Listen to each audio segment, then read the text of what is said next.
Welcome to the Deep Dive. Our mission is to take the dense, often overwhelming information from earnings calls and financial reports and, well, distill it into the crucial, actionable insights you need.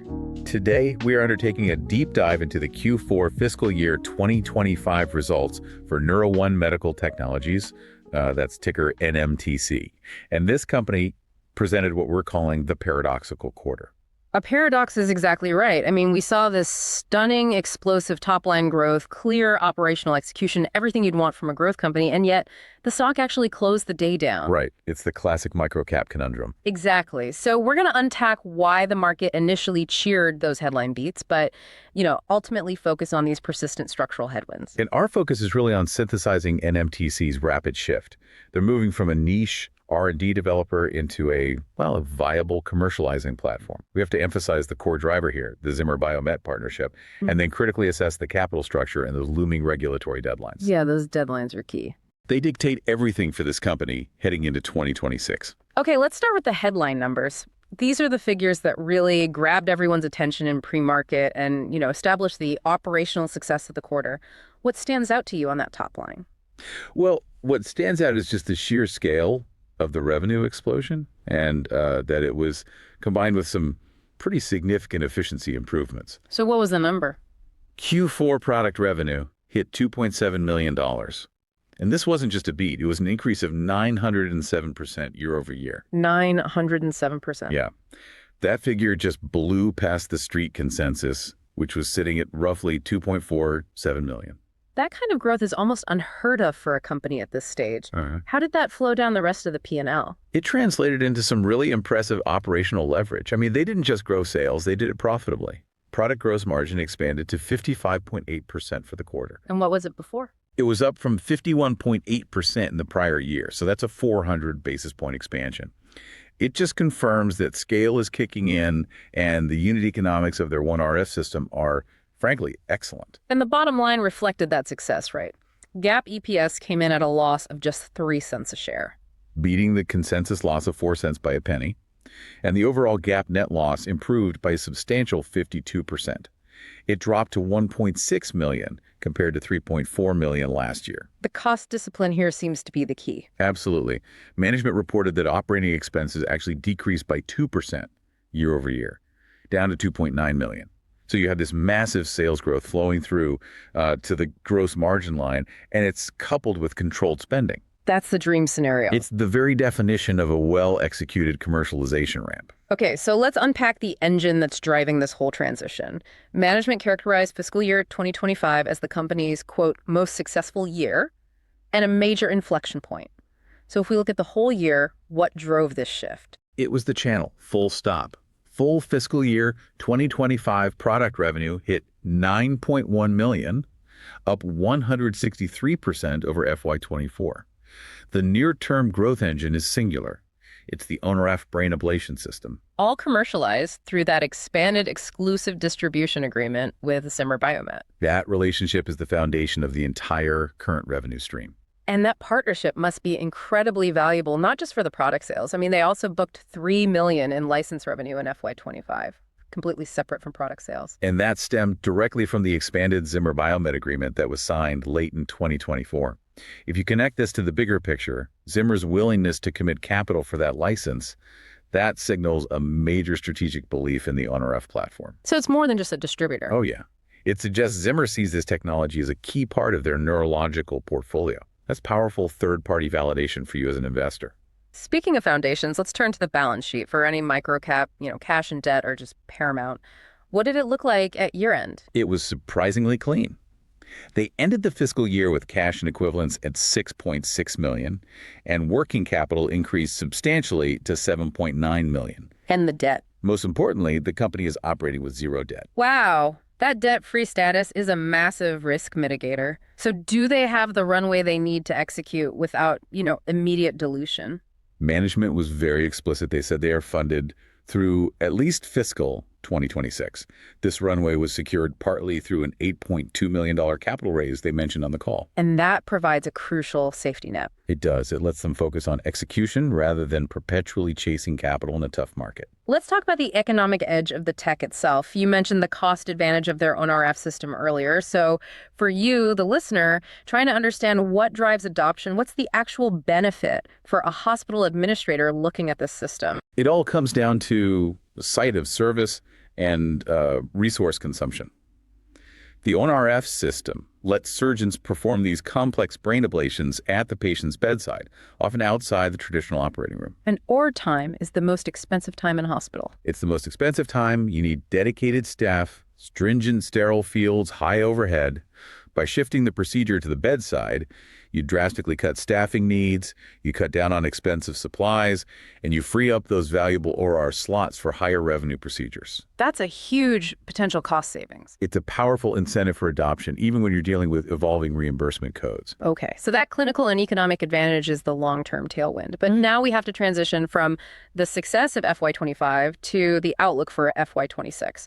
And here's the first sign of that paradox we mentioned. The guidance, or lack thereof. Right. There was no formal numeric guidance issued for the coming year. Why the silence? This really raises an important question about strategic dependency.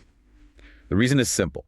Management said they'll only provide FY26 guidance after they get a final volume forecast from their partner, Zimmer Biomet. So their forward visibility is completely tethered to Zimmer's execution and their forecasting ability. It's a huge vote of confidence in the partnership, I guess, but it creates this information vacuum for investors. Precisely. That's the core dependency.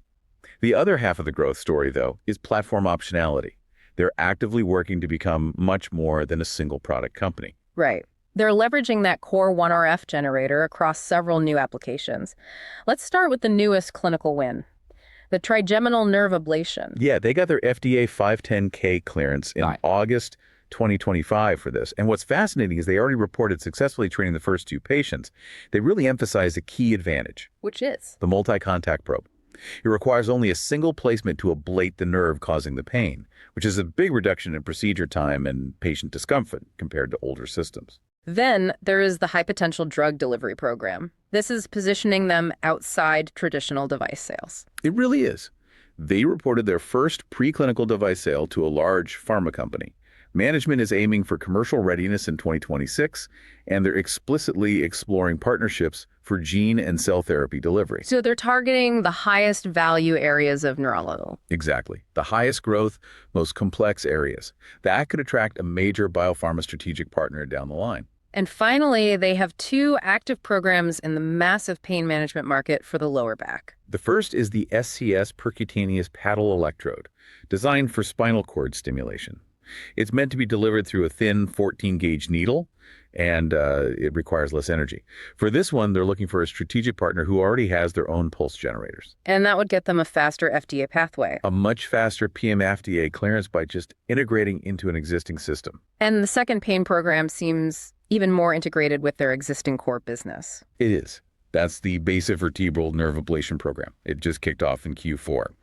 The efficiency driver here is that it leverages the existing 1RF generator and probe used for the brain ablation. So it's a multi-use strategy. Super smart.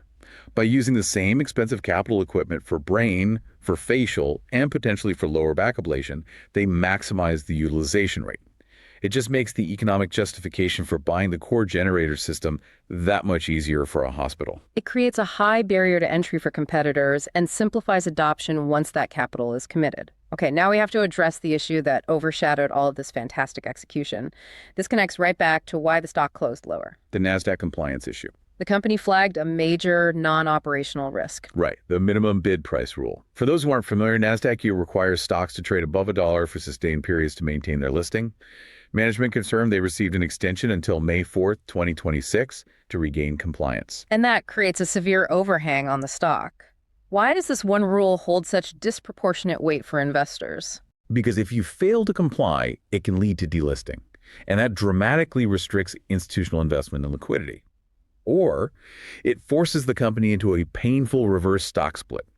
So while the operations are strong, this looming time-limited compliance risk just weighs heavily on the stock's valuation. It's the biggest known unknown. Absolutely. The single biggest one. It's almost cruel, isn't it? I mean, you execute perfectly, deliver 907% growth, and you still have this penny stock problem hanging over your head. How do we reconcile that massive success with the stock dropping over 5%. This is textbook microcap volatility. It's driven by thin liquidity, the immediate positioning effects, and frankly, the fear around these structural risks. The cash runway, the Nasdaq deadline, it all just overwhelmed the positive financial print. So the market is valuing the certainty of the risk over the potential of the growth. For now, yes. So what does this all mean for future catalysts? What are we watching for to unlock the value that this operational execution has so clearly created?